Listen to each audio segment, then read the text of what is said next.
एका राजकीय गोष्टीचं आणि प्रसंगाचं मला आश्चर्य वाटतं। सांगली लोकसभा निवडणुकीच्या जागेवरून महाविकास आघाडीमध्ये निश्चित मतभेद आहेत, पण काल संजय राऊतांनी सांगलीत जाऊन काँग्रेस पक्षाच्या नेत्याला दम भरला।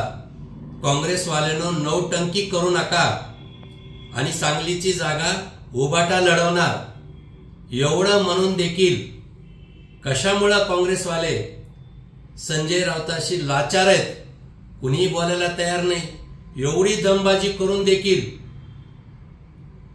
खरं म्हणजे काँग्रेसवाल्याचा स्वाभिमान कुठे गेला? एक गोष्ट खरी की काँग्रेसनं त्यांचा स्वाभिमान मातोश्रीच्या वेशीला नेऊन टांगलेला आहे आणि म्हणून एकीकडे नाना पटोले आमच्यावर तोंडफाट छातीफाट टीका करतात, पंतप्रधान नरेंद्रजी मोदी असतील भारतीय जनता पार्टीच्या नेत्यावर टीका करतात आणि संजय राऊत एवढा दमबाजी करतात, तर तिथं शेपूट घालून कशामुळे बसतात हे कळायला मार्ग नाही।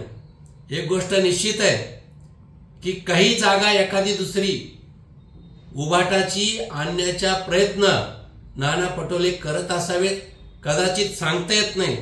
पटोले आणि संजय राऊतांमध्ये काही आर्थिक गोष्टी सुद्धा काही ठरल्यात का?